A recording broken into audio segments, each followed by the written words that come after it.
We have supporters from across different religious, social, political spectra, and we campaign for a positive, what I would personally call liberal form of secularism, with the separation of religion and state, and with everyone's human rights respected. As you might imagine, education is the largest area of our work, and as head of education, I coordinate one of our UK-wide campaigns, which is called No More Faith Schools, and that aims firstly to stop the opening of new faith schools in the state sector, and to eventually move entirely away from faith-based education there. One of the things I really most value in my role is getting out to meet members and to do talks around the country. To give you an idea of the impact of coronavirus on this, I've now cancelled around a dozen local No More Faith Schools talks this year. I'd actually had quite a long break, and I came back to work in April, and my first day I think I cancelled 9 different talks, which was not the most fun day. The lockdown period it has and is affecting many of our affiliated groups and supporters. Many, like Dorset Humanists, have been continuing to meet online and to do your coffee mornings and online talks, but this hasn't worked for everyone. So after my talk today needed to be rearranged, and that was actually for the second time, I thought I'd do something different to my normal No More Faith Schools talk. And another reason for that is it'd be great to come down and to do that in person later next year. The talk that I've settled on today is secularism, and I just checked secularism: what, why, who, where, when, and how. So the 6 W's. And my hope, rather than following a specific argument or topic, is to cover a bigger range of stuff and trying to give us just plenty of things plenty that could spark good conversation in the Q&A, because you may not be I think sometimes actually talking together is a bit better than just one speaker, however incredibly interesting training on. So I'm really looking forward to your views and discussing how you can be involved in these campaigns. I know that many people like attending local humanist or similar groups for the social aspect, or just to listen to an interesting talk. Not everyone wants to be or can be an activist, but activism can be a great way to grow or to re-establish groups, to bring in new members, and to show relevance. These will all be important for groups such as Dorset Humanists post-lockdown. As I said, I'm planning on giving a more of a broad update rather than lots of detail on any particular campaign, because I really just want to spark stuff and to give an idea of the range of some of the stuff we're doing to get things started in the Q&A. I'm happy to answer questions about any of our particularly education, but also I'll try to answer questions about any other areas of our work. So as I said, the sort of the outline I was going to do was secularism: what, why, who, where, when, and how. So if we start with what, so what is secularism? I won't ask people to raise their hands. I should just say, actually, maybe feel free to maybe if you want to put any questions in the chat as we go through. It will probably end up being easier if we wait to the end to go through them, but if you think of questions or stuff you'd like to ask more about, please put that in the chat as we go. So what is secularism? Poor public understanding of what secularism is perhaps our biggest challenge. Though a lack of a clear understanding of what secularism is not exclusive to our opponents, it has allowed secularism to be defined by them. Now, there are many different models of secularism, and they can be divided into different traditions. They could be put on scales of liberal to illiberal, and different types of secularism can be classified in many different ways. So we need to accept that rather than just insisting there is one type of secularism. But secularism at its heart is a political philosophy that is deeply skeptical of state or societal manifestations of religious authority, and therefore seek strategies to balance two necessities, really, which is the individual's need for freedom of and from religion and the rights of others. That definition of secularism is adapted from Professor Jacques Berliner-Blau's definition.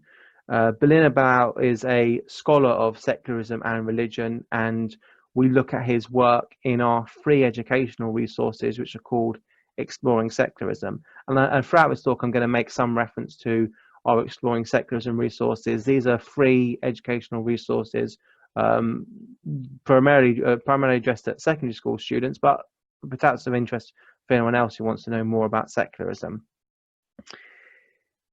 In these resources, we also look at the work of another sociologist of secularism and religion. I hope I'm pronouncing this right, but Jean Barot. And Barot argues that secularism consists of three key principles. The first is separation of religious institutions from state institutions. So separation, and which creates a public sphere where religion can participate but not dominate. The second key principle is freedom, the freedom to practice one's faith or belief without harming others, or to change it according to your own conscience. And the third principle is equality, so that our religious beliefs or lack of them don't put any of us at an advantage or disadvantage. And there are other ways that we could understand what is secularism. For example, we could see secularism as a mechanism for translating our personal or religious preferences into a common language where we can decide what is reasonable to ask of other people.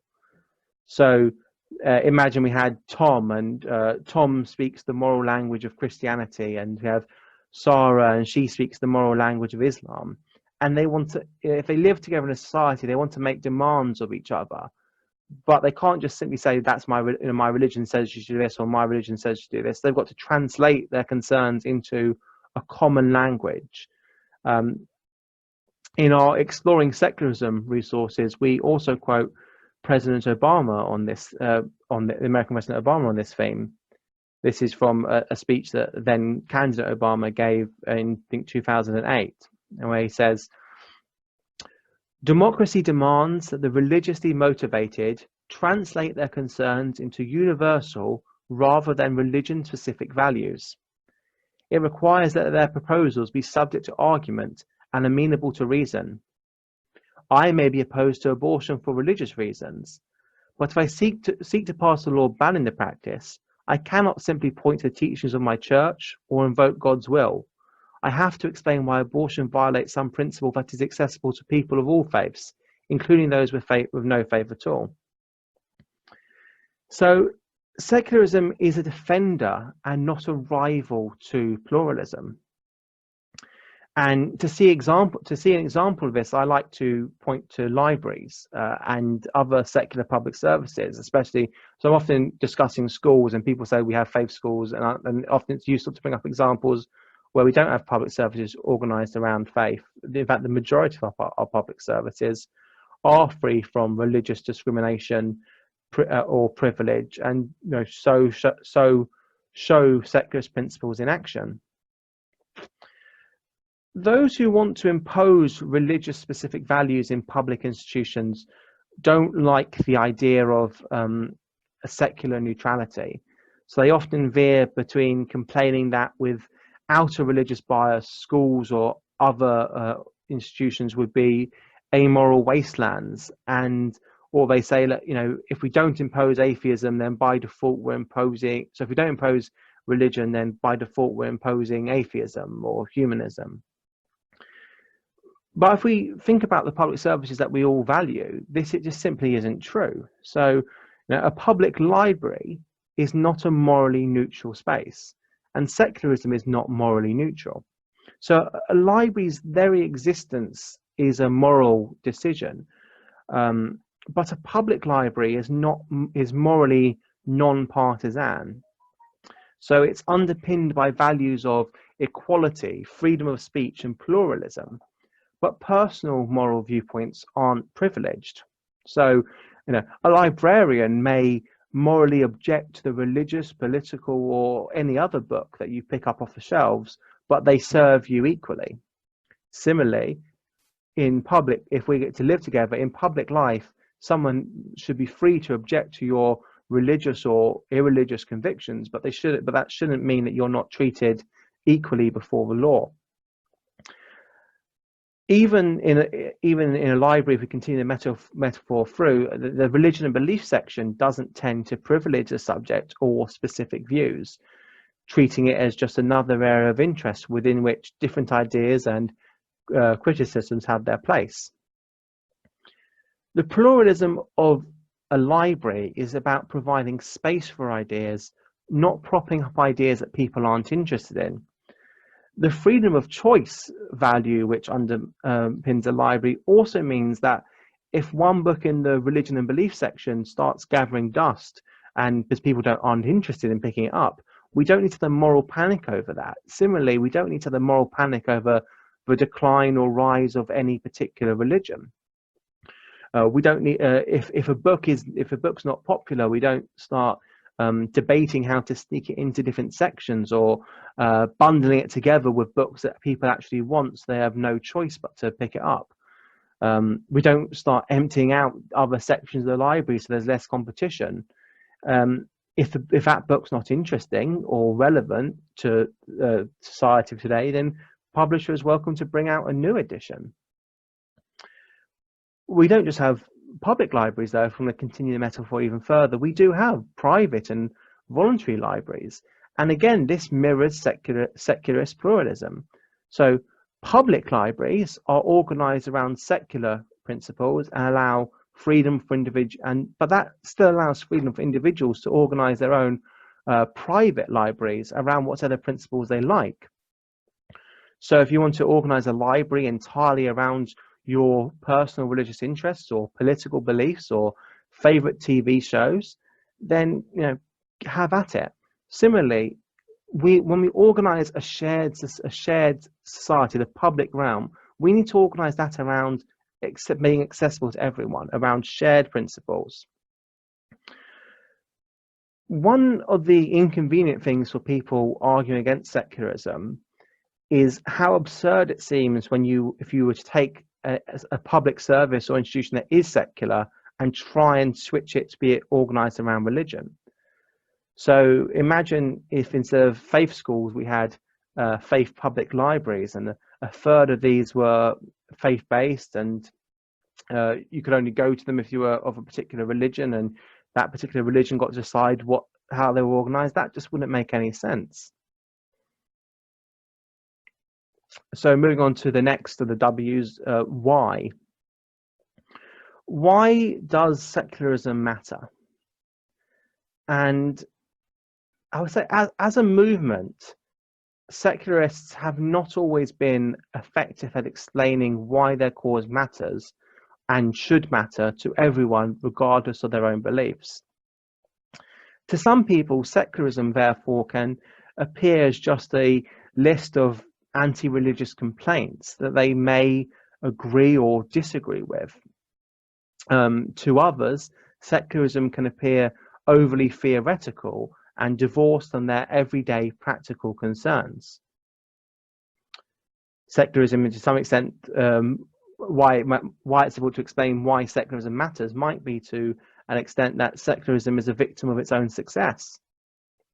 Many people enjoy the freedoms from religion that the secularist movement has secured in this country and in most liberal democracies over the last century, and so do not feel a pressing need for secularism. Many people are lucky enough not to have religion impose its authority in their everyday lives. It's important that the secularist movement is able to tell the story of why secularism matters, not only through broad moral principles, but through the stories of real people and how their lives are impacted by the inappropriate imposition of religion. I see this particularly in our education campaigns. So we have an area of our research and our work that we call the Choice Delusion. And this is an area which looks at families forced into faith schools against their wishes or unable to access their local school because of religious discrimination. And the facts and figures that this area of work has uncovered, such as 20,000 families a year in England are assigned faith schools against their wishes. 3 in 10 families in England have little or no choice but a faith school at primary level. So that, those numbers matter, but people are more likely to connect to John from Plymouth, who has to send both their children to a faith school because they have no choice, or Zoe, whose daughter isn't welcome at the school 2 minutes walk from her house. It's not just about being right. It's not just about facts. We need to explain why, the real people impacted. So why does secularism matter? Imagine the societies we would have if we didn't have secularism to hold religious authoritarianism in check. We only need to look around the world at functional theocracies to see how that would manifest. The phenomenal success of the Handmaid's Tale TV series over the last few years, that shows a fictional world which imagines the United States constitutional secularism completely defeated and replaced with an open theocracy. The phenomenal success of that show shows that these are issues that people care about. The taboo against criticizing religion and the understandable, even positive desire to work with people of all faiths and none means that many human rights movements downplay the influence of religious authoritarianism in the causes they are fighting for. From LGBT rights to the struggle for racial and gender equality, of course, there are people of faith and without faith on all sides. But by downplaying the role of religious authoritarianism, we undermine the importance of secularism in virtually every human rights struggle. So continuing with what, why, who. So who is secularism, or who are the secularists would be, I guess, the question here. First of all, who are the National Secular Society? We're a democratic organisation. We were created to represent and advance the secularist movement in the UK. So it's not, we didn't create secularism, we were created by secularism. The National Secular Society's story began in 1866. When a large number of secularist groups from around the UK came together to strengthen their campaigns. Their leader was Charles Bradlaugh, and since those early days, the NSS has pioneered many important social reforms, and society has changed a lot. But the secularist movement is clearly much bigger than just the NSS. I would argue that anyone opposed to outright theocracy is at least somewhat secular-ish. If you think that religion is a personal matter that shouldn't be imposed or privileged, then you're a secularist, whether or not you have a religion yourself. In imposing religious privilege and authoritarianism, the non-religious and the irreligious have tremendous common cause with many religious people. But because secularism is poorly understood and often maligned, most secularists don't identify with this label. There's a huge undercurrent for and support for secularism in the UK, but proponents of religious privilege are disproportionately concentrated in the political establishment. To illustrate just how wide the support is, these are just a few statistics that I pulled off of our website. 60% of UK adults agree that religion should be kept separate from government policies. That includes 81% of the religiously unaffiliated. It includes 59% of Christians with low levels of commitment. Even Christians with moderate levels of commitment, 55% agree with that. That's a Pew Research study from 2018. 62% of Britons say there is no place in UK politics for religious influence of any kind. Now, that's a pretty hardcore secularist position. That's a Comres survey from 2016.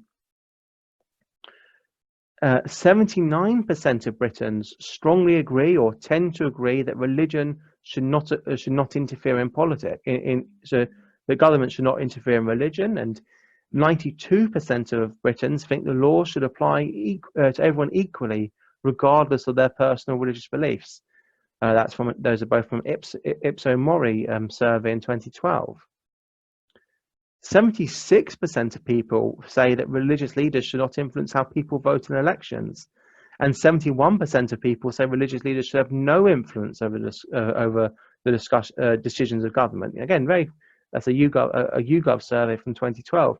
Again, very strong secularist positions. Though I do have to say that 71% of people are not members of the National Secular Society. Still identify with secularism. The next W would be where. So where is secularism? And I thought there was a couple of ways we could answer that. Could begin by looking at where does secularism fit into the wider sort of belief and politics landscape. And our former president, Terry Sanderson, and this actually would be one place where maybe a slideshow would have been more useful, but our former president, Terry Sanderson, used the analogy of, like, if you imagine a classic Venn diagram with 3 overlapping circles, and said that this was what he calls sort of the non-religious, or the non-religious landscape. And he talked about there's the circle that's atheism or skepticism. That's an intellectual position. There's the circle that represents humanism and other non-religious ethical lifestyles. And then there's a circle that represents secularism, which is a political and social principle. So the question then arises, how should this circle that represents secularism position itself with regards to the other 2 circles and other groupings that people might fall into? Sticking with the where is secularism question, but in perhaps a less abstract way, where in the world is what parts of the world have secularism are secular? A variety of countries have formally secularist constitutional settlements. These include the United States of America, France, and many others. Just last week, the Sudan government promised to end 30 years of Islamist law by formally separating religion and state. In fact, a majority, 53% of countries in the world, have no official or preferred religion. Only 22% of countries have an official state religion. That's including the UK. Those figures are from 2017, so it may have changed slightly in intervening years. I'm not sure. Around the world, even when there's not a formal secularist constitutional settlement, there is a clear correlation between liberal democracy, human rights, and secularist principles and restrictions on religious authoritarianism. One of our free educational resources, by the way, these are Exploring Secularism, our free educational resources, is available at exploringsecularism.org. But one of our free educational resources for students looks at secularism around the world and looks at how 6 countries, ranging from authoritarian and theocratic regimes to liberal democracies, how these 6 different countries approach the separation of religion and state. When is secularism, as it were? There are some who believe that the era of liberal secular democracies has passed its peak. So some people believe that authoritarianism, if you look at the way things are going, that authoritarian democracies rather than liberal democracies, and authoritarian rather than secularist regimes, is the way forward. And so people who make this argument look at the United States retreat away from both liberal democracy and its constitutional secularism. They They point to the authoritarian and anti-secularist principles widespread in the governments of rising powers, including India and China, and they point to growing theocratic movements and religious revival. This is a pretty bleak view, and I can't say for sure that it's wrong, but I obviously hope that it is. Even in the most theocratic and anti-secularist regimes, there will always be people willing to stand up to religious authoritarianism and for their own and for others' freedoms.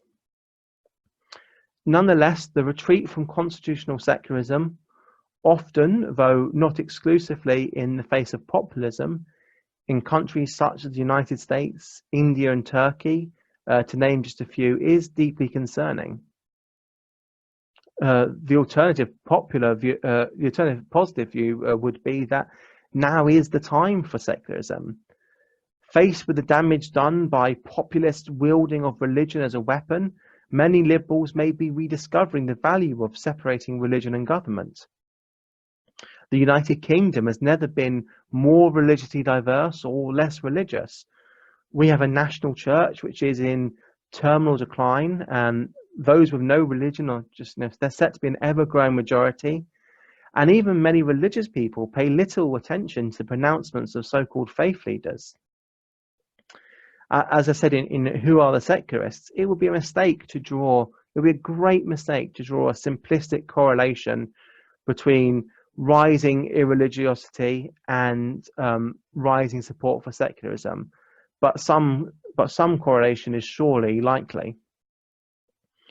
The rising evangelism and religiosity of Church of England faith schools, for example, is clearly a reaction to their church's growing inability to retain adult followers. There's a growing interest in constitutional reform and a willingness to question outdated establishment institutions. So if the time for secularism is now, are we ready to seize that opportunity? So the final W would be how. How do we achieve secularism? This largely depends on what sort of secularism we want. I don't think that we can achieve, or that we necessarily want to achieve, American style or French style secularism.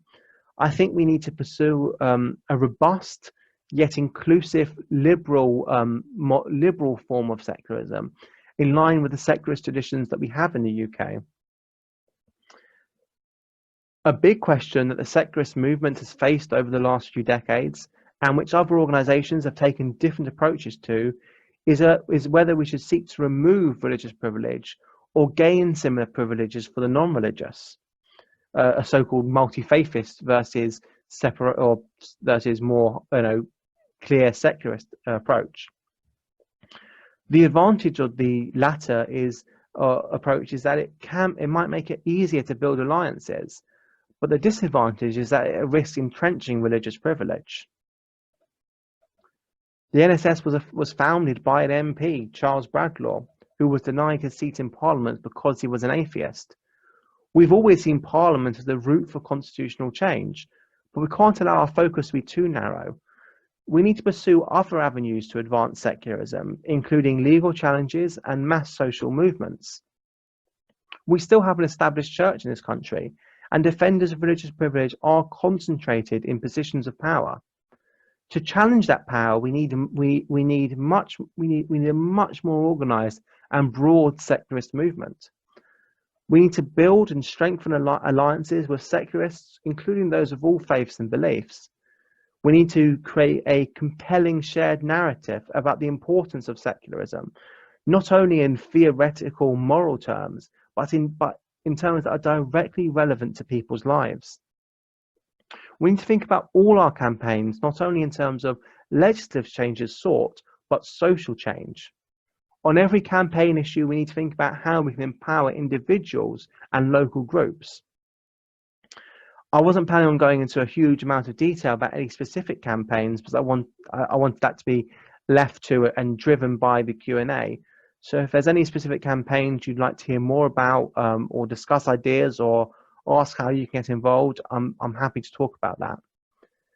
In terms of education, my own area of interest, our biggest campaigns this year have been our national No More Faith Schools campaign, our work reforming religious education, our ongoing campaigns to end compulsory and coercive worship in schools.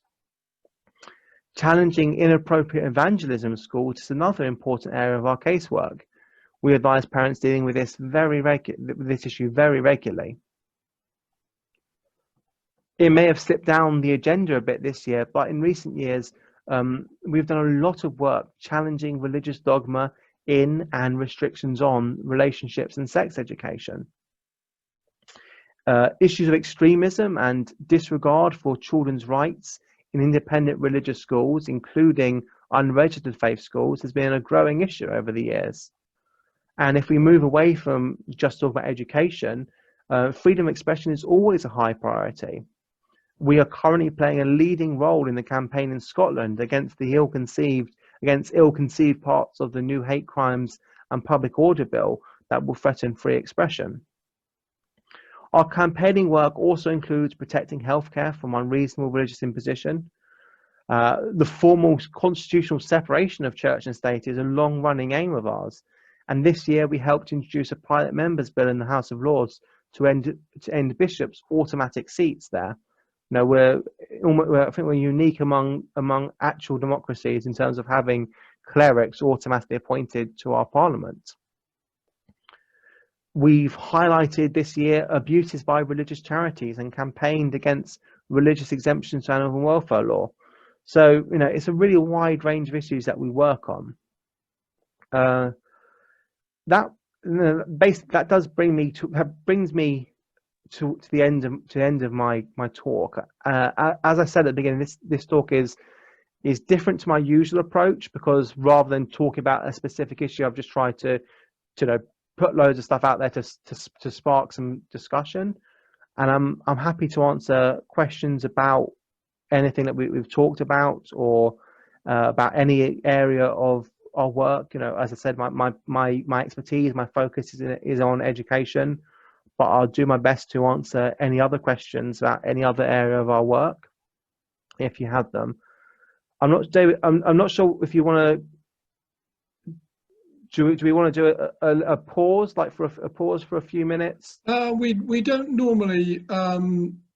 Can you hear me all right? Yeah, I can hear you. Okay, that's fine. That's great. Okay. Normally we just go straight on. So what we'll do, first of all, I'll thank you for your talk and your introductory talk, which I thought was very, very interesting. Thank you so much for that. And what we'll do, some people know how to use the little blue hand symbol electronically, and we've got one already. I'm going to unpin the video so that we can see people. I think probably if we can see everybody. I'm very sorry. Okay, well, Alastair, thank you so much for coming to join us here at Dorset Humanists today. We've concentrated quite a bit on faith schools. I hope we haven't totally stolen the thunder of your next talk for us. I'm very much looking forward to coming down in, I think it's April next year, to do my talk. I've only managed to do my faith schools talk twice this year, as opposed to not like about a dozen times. So, but I will still give it. I still plan. You know, I take feedback on when I do the talk, and one of the reasons I really want to do it in person is to talk quite a lot about activism. Though I've sort of put more kind of very. My talk is about what you can do, and I hope it's going to be. I try to make it much more interactive and with exercises, and it's about getting active on the issue. So I will, we've touched on some of the stuff in my talk, but don't come when I come down to visit you because you think you've heard it all. There'll be plenty of new stuff there.